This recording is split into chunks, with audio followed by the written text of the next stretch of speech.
स्वागत है अपना जिला के प्राइम बुलेटिन में। मैं हूं अरीबा। आइए नजर डालते हैं मेरठ और आसपास के शहरों की बड़ी खबरों पर। पहली खबर मेरठ से आ रही है। मेरठ सम्राट मेहर भोज द्वार को लेकर विवाद बढ़ता जा रहा है। गुर्जर समाज ने मेरठ हरिद्वार हाईवे पर स्थित गांव दादरी में पंचायत करने का ऐलान किया था। पुलिस ने सैकड़ों लोगों को गांव के बाहर ही रोक लिया। इस पर लोग भड़क गए। दौराला के कपसाड़ गांव में लगाए गए सम्राट मेहर भोज के द्वार को लेकर विवाद गहराता जा रहा है। गुर्जर समाज लगातार बोर्ड हटाने की मांग कर रहा है। इसको लेकर दादरी में स्वाभिमानी पंचायत का ऐलान किया गया था। रविवार सुबह से ही एसपी सिटी आयुष विक्रम सिंह के नेतृत्व में भारी पुलिस बल गांव के बाहर से लेकर आयोजन स्थल तक तैनात रहा। दोपहर को अभिनव सोनू प्रवेश के नेतृत्व में लगभग 300 से 400 लोग दादरी गांव के बाहर पहुंचे। पुलिस ने लोगों को गांव में नहीं घुसने दिया, जिस पर लोगों ने नारेबाजी करते हुए फ्लाईओवर के नीचे धरना शुरू कर दिया। धरने के दौरान कुछ लोगों ने पत्थर फेंकने शुरू कर दिए, जिस पर पुलिस ने लाठी फटकार कर धरना दे रहे लोगों को खदेड़ना शुरू कर दिया। पुलिस ने रविंद्र, अभिनव, सोनू और प्रवेश को गिरफ्तार कर लिया है, जिस पर उनके साथ आए अन्य लोग भी गिरफ्तारी देने पर अड़ गए। पुलिस ने सभी लोगों को गिरफ्तार कर लिया। पुलिस ने चेतावनी दी कि यदि बिना अनुमति के पंचायत करने का प्रयास किया गया या माहौल बिगाड़ने की कोशिश की गई तो सख्त कार्रवाई की जाएगी। एसपी सिटी आयुष विक्रम सिंह ने बताया कि स्थिति सामान्य है, कुछ गिरफ्तारी की गई है, पुलिस बल तैनात है। कहते हैं कि दौड़ना सेहत के लिए बेहद फायदेमंद साबित होता है। प्रधानमंत्री नरेंद्र मोदी के जन्मदिवस के अवसर पर भाजपा द्वारा चलाया जा रहा सेवा पखवाड़े के तहत रविवार को मेरठ में नमो मैराथन का आयोजन किया गया। संगठन के प्रदेश महामंत्री धर्मपाल सिंह ने प्रतिभागी खिलाड़ियों को हरी झंडी दिखाकर मैराथन की शुरुआत कराई और विजेताओं को पुरस्कृत भी किया। इस मैराथन में कुल 10 खिलाड़ियों को सम्मानित किया गया। इनमें पहले स्थान पर पहुंचे 5 पुरुष वर्ग के खिलाड़ी और 5 महिला वर्ग की खिलाड़ी शामिल थी। मुख्य अतिथि ने इन खिलाड़ियों के उज्जवल भविष्य की कामना करते हुए उन्हें सम्मानित किया। इस अवसर पर धर्मपाल सिंह ने कहा कि हमारे प्रधानमंत्री का जीवन किसी चमत्कार से कम नहीं है। वे त्योहारों से लेकर जन्मदिन तक हर अवसर जनता के बीच रहकर मनाते हैं। जीवन में ईमानदारी और राष्ट्रभक्ति हो तो कोई भी बाधा हमें रोक नहीं सकती। यही प्रेरणा हमें प्रधानमंत्री नरेंद्र मोदी से मिलती है। प्रदेश महामंत्री ने कहा कि ये मैराथन केवल एक खेल या सामान्य गतिविधि नहीं है, बल्कि इसके माध्यम से समाज में समानता का संदेश दिया जा रहा है।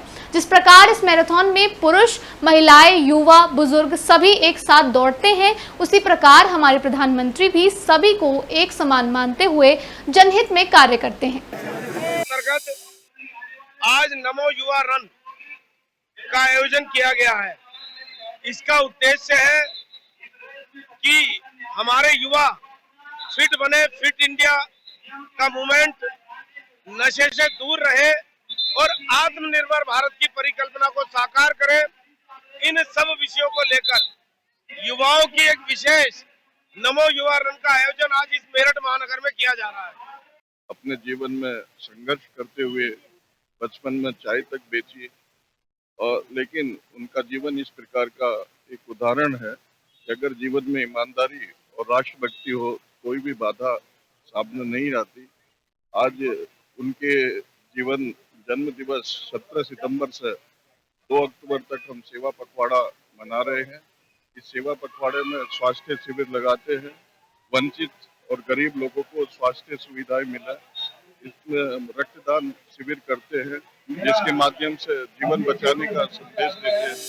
छत्रपति शिवाजी स्मारक समिति मेरठ के तत्वाधान में रविवार को देश के महान अमर बलिदानियों की पुण्य आत्माओं की शांति के लिए यज्ञ किया गया। इस दौरान समिति के सभी सदस्यों ने यज्ञ में आहुतियां देकर अमर बलिदानियों की आत्मा की शांति के लिए ईश्वर से प्रार्थना की। कार्यक्रम के दौरान भाजपा से पूर्व महानगर अध्यक्ष करुणेश नंदन गर्ग ने बताया कि आज हमें जो अपने देश में सुरक्षित है वह देश के सैनिकों की वजह से ही है, क्योंकि भारतीय सेना बॉर्डर पर देश की रक्षा करती है और कई बार देश की रक्षा करते समय जवान अपनी जान तक गंवा देते हैं।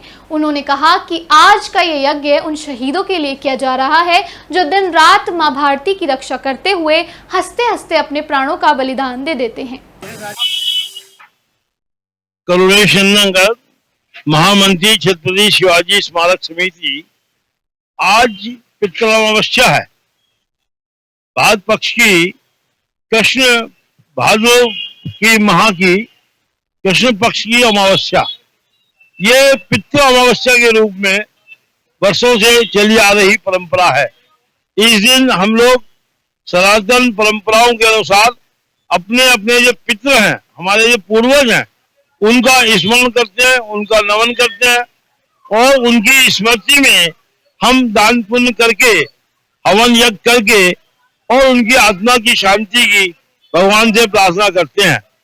इसी के लिए हम सब लोग अपने अपने पूर्वजों का तो स्मरण कर लेते हैं, लेकिन उन हुतात्माओं के लिए जिन्होंने इस देश की परंपराओं को अक्षुण्ण बनाए रखने के लिए, इस देश की अस्मिता को बचाए रखने के लिए, जिन्होंने इस सनातन परंपरा को जीवंत बनाए रखने के लिए अपना सर्वस्व बलिदान कर दिया, ऐसे हुतात्माओं की, अज्ञात हुतात्माओं की, उनकी आत्मा की शांति के लिए हम छत्रपति शिवाजी स्मारक समिति की ओर से उनका स्मरण करते हैं और उनको नमन करते हैं। मेरठ के रोहटा थाना क्षेत्र में तैनात रोहटा चौकी इंचार्ज का वीडियो सोशल मीडिया पर वायरल हो रहा है।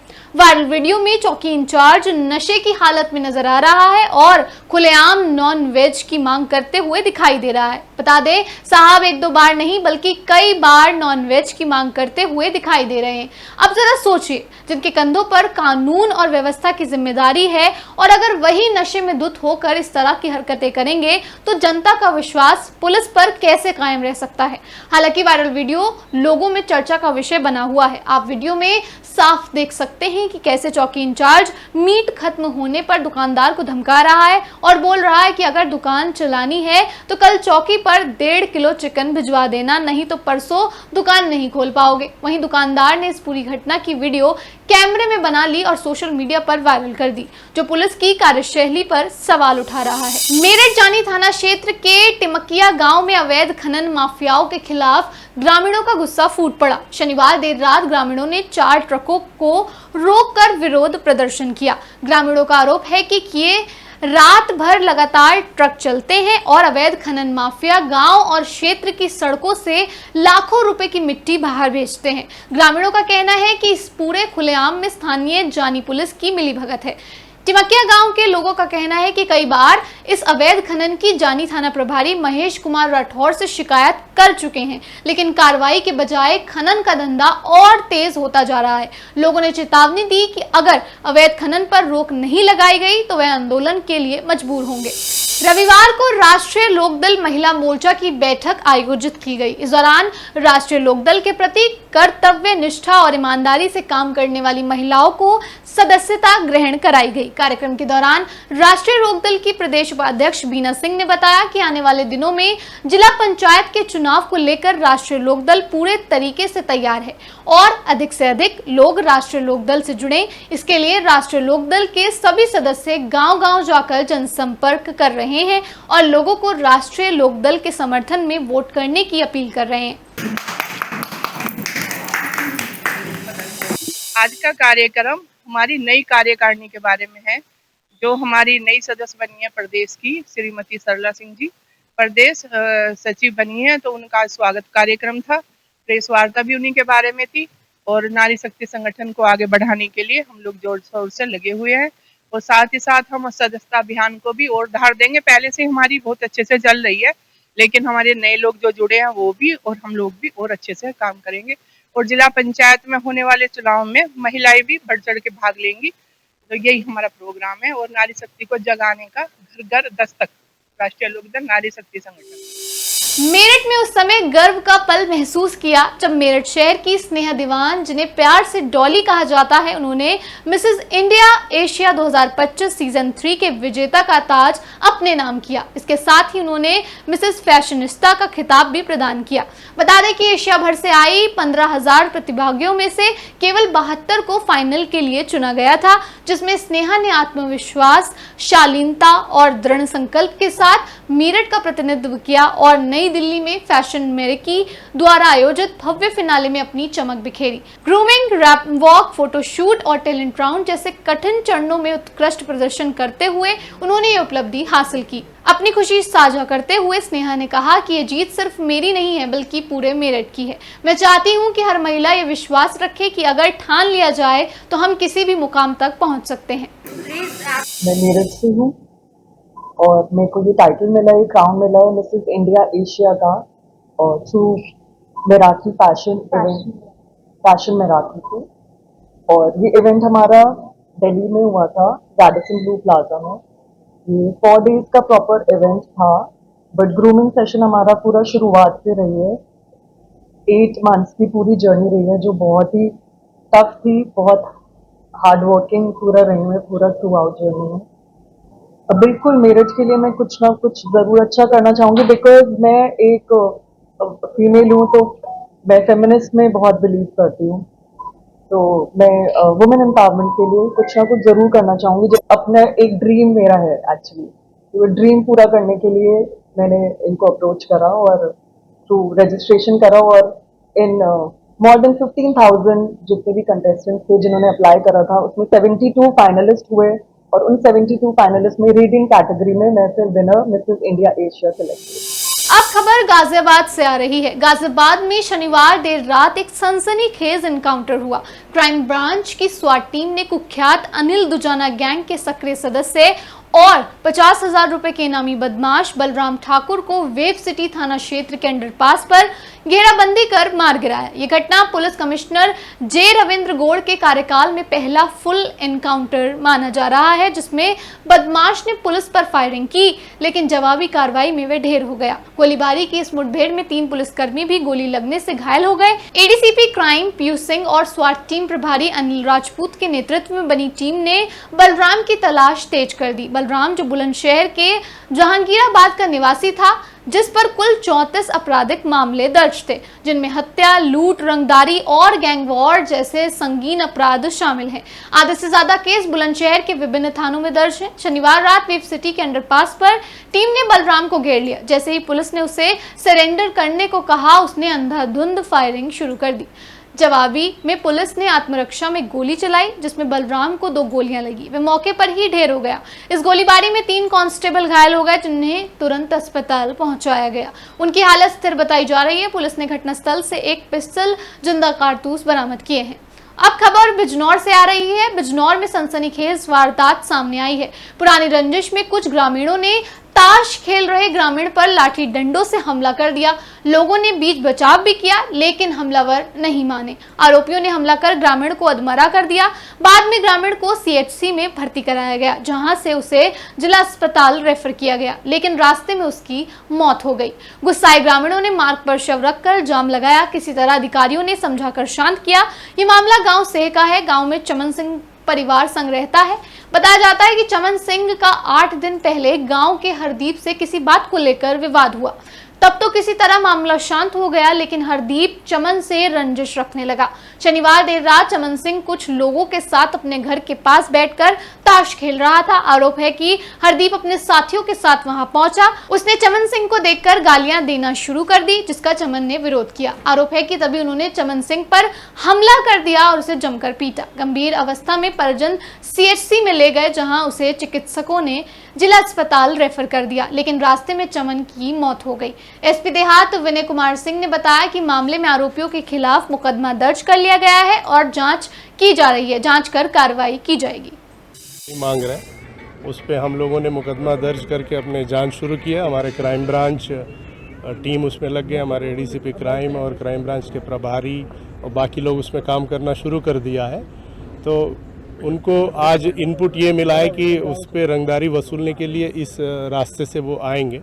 हमारे टीम अलर्ट होके आए हैं पूरी तैयारी के साथ। अपराधियों ने जब पुलिस को देख के वो लोग भागने की कोशिश किए और पुलिस पीछे करना शुरू कर दिया, तो पुलिस पार्टी पे फायरिंग शुरू कर दिया।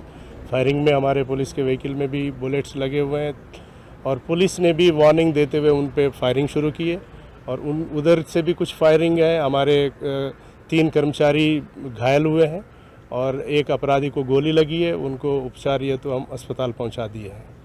और इस अपराधी पे करीब 34 मुकदमे हैं, जिसमें रंगदारी, मर्डर, डकैती, लूट, गैंगस्टर एक्ट और सारे हीनियस ऑफेंसेस उनके खिलाफ हैं। हाल ही में जो मुकदमे हम लोगों ने लिखे थे उसी में उनको वांटेड किया गया, क्योंकि वो जो मोबाइल हम लोगों ने ट्रेस किया है उनको वांटेड किया, 50,000 का रिवार्ड डिक्लेयर किया, फिर पुलिस टीम लग गई। तो जिस मोबाइल फ़ोन से उसने फ़ोन वगैरह किया वो भी बरामद है और उनके 3 असले भी बरामद है। बिजनौर में पेट्रोल पंप के मालिक को घर छोड़कर वापस जा रहे मैनेजर को बाइक सवार युवकों ने गोली मार दी। वारदात को अंजाम देने के बाद आरोपी फरार हो गए। घटना की सूचना पर पुलिस मौके पर पहुंची और जांच पड़ताल की। उधर मैनेजर को गोली लगने की सूचना पर परिजनों में कोहराम मच गया।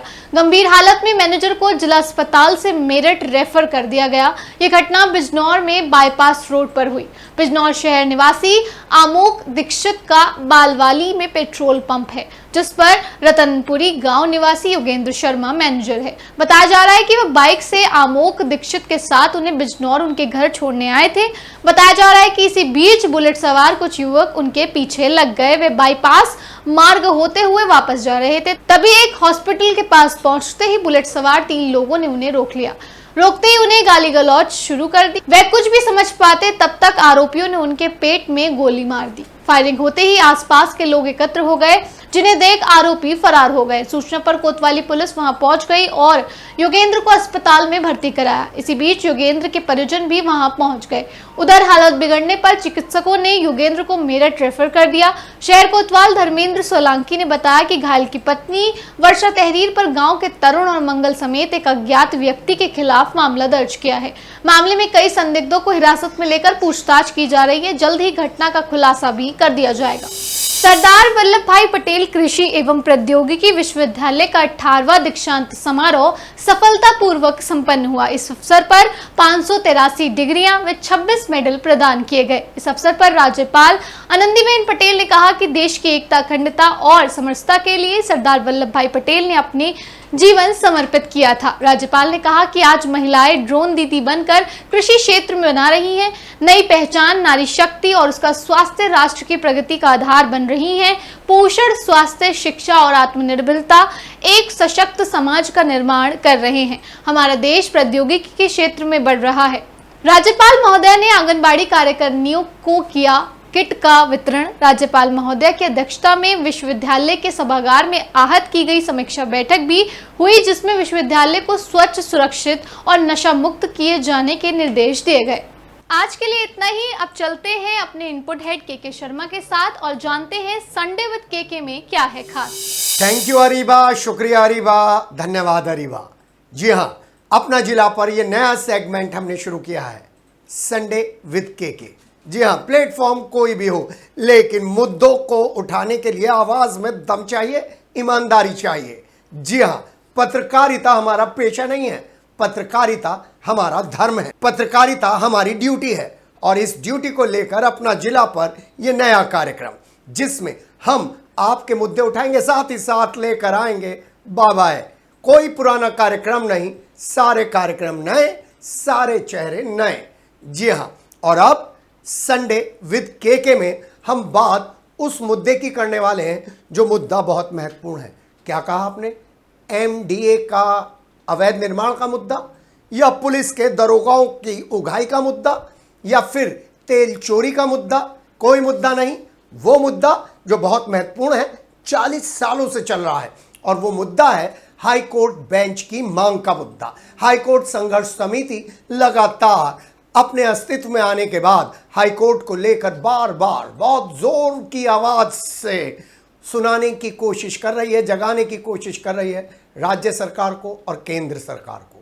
लेकिन पहले बहाना यह था कि राज्य और केंद्र में जब हमारी सरकारें आ जाएंगी तो इस मुद्दे पर काम किया जाएगा। और फिर बहाना यह बना कि अभी ई फाइलिंग का दौर है, ई फाइलिंग के जरिए हम केसेस को जल्दी जल्दी निपटाएंगे। हाँ, बीजेपी की खामोशी बहुत सारों सवालों का जवाब देने में पीछे हट जाती है, लेकिन बीजेपी में एक नेता ऐसा है जो लगातार बोल रहा है। और आज के साथ, यानी कि मेरे साथ संडे विद के में यही 40 साल पुराना मुद्दा। इस बार हाई कोर्ट संघर्ष समिति ने विभिन्न ऑर्गेनाइजेशन को आमंत्रित किया, और उनके साथ बैठकर चर्चा की, विचार विमर्श किया और कहा कि आइए जुड़िए हमारे साथ, क्योंकि पश्चिमी उत्तर प्रदेश में हाई कोर्ट बेंच समय की मांग है। लेकिन क्या करें, इस समय जो बीजेपी का आधार स्तंभ कहे जाते हैं, जी बिल्कुल सही समझे आप, डॉक्टर लक्ष्मीकांत वाजपेयी, वो थे मलेशिया में। और उसके बाद जितने भी नेता इस संघर्ष में शामिल होने बेगमपुल पर पहुंचे, वो सिर्फ अपना चेहरा दिखाने पहुंचे, उनके समर्थक भी उनके साथ नहीं आए। भीड़ तो हुई, लेकिन वो भीड़ माइनस बीजेपी की भीड़ थी। और इस भीड़ से एक मैसेज साफ गया, हाई कोर्ट संघर्ष समिति ने अपना संघर्ष तेज नहीं किया तो 2027 तक भी ये मुद्दा हल नहीं होने वाला है, चुनावी मुद्दा बनेगा। लेकिन इस मुद्दे पर जब हम बात करते हैं तो एक सकारात्मक पक्ष, पॉजिटिव एस्पेक्ट होना चाहिए। और इस पॉजिटिव एस्पेक्ट में एक ईमानदार राजनेता मुझे देखने को मिला, और वो है हमारे सांसद अरुण गोविल, जिन्होंने न केवल मुख्यमंत्री योगी आदित्यनाथ के सामने ये सवाल उठाया, बल्कि मुख्यमंत्री के अलावा उन्होंने विभिन्न मंत्रियों के साथ साथ प्रधानमंत्री के सामने भी ये मुद्दा रखा है। और अब जो हमारे नए अध्यक्ष हैं बार के संजय शर्मा और महामंत्री हैं राजेंद्र सिंह राणा और दूसरे पदाधिकारी हैं, उन्होंने भी पूरी ताकत झोंक दी है। हमारी एक वकील अधिवक्ता विनोद काजीपुरिया से बात हुई। विनोद काजीपुरिया ने बताया कि जिस तरीके से ये टीम काम कर रही है, उससे लगता है कि ये टीम पार्टी पॉलिटिक्स से ऊपर उठकर काम करेगी। हमारी भी शुभकामना है, क्योंकि हमको लगता है कि जब तक हमें हाई कोर्ट बेंच की मांग पर समर्थन नहीं मिलेगा, कहां से, सबसे पहले मुजफ्फरनगर से, बिजनौर से, फिर बागपत से, गाजियाबाद से और उन लोगों से जो इस पूरे एरिया में रहते हैं लेकिन बाहर जाकर शिफ्ट हो गए, तब तक ये मुद्दा जगह नहीं पाएगा केंद्र सरकार को भी और योगी सरकार को भी। हाँ, लाहौर से ज़्यादा दूरी है, मेरठ से उस हाई कोर्ट की, जो कहां पर है समझ गए ना, प्रयागराज इलाहाबाद में है, और उसकी बेंच लखनऊ में है।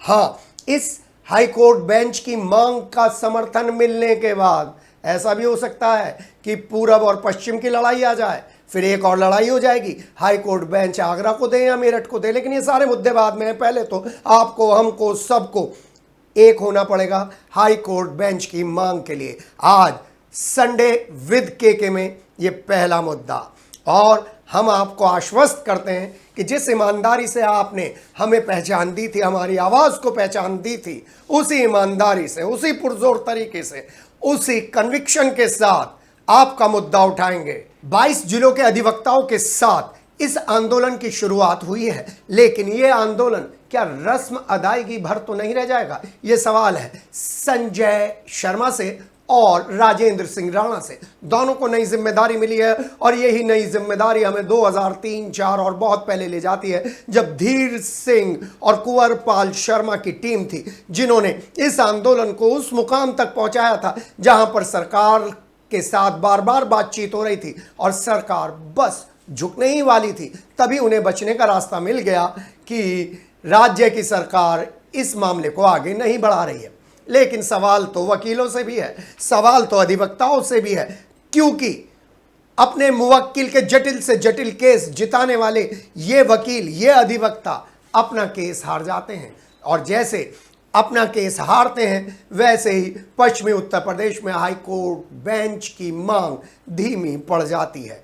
इस मांग को लेकर अब एकजुट होना होगा। इस मांग को लेकर सैटरडे से निकलकर मंडे पर पहुंचना होगा। सैटरडे की अदालत को बंद कर कर आप आराम नहीं कर सकते, आपको मंडे टू मंडे आंदोलन चलाना होगा। ये पहला प्रयास मेरठ के अधिवक्ता संघ का बेहतरीन है, और जिस तरीके से लोगों का समर्थन मिला है उसमें से अपनी कमियां ढूंढिए, अपने लूपहोल ढूंढिए, गड्ढे ढूंढिए, उनका पैचअप करिए और फिर दोबारा से जुट जाइए, क्योंकि मेरठ की जनता और 22 जिलों की जनता आपके साथ है। 22 जिलों को मिलना चाहिए हाई कोर्ट बेंच के लिए वो समर्थन जो समर्थन आप दूसरे मुद्दों को देते हैं।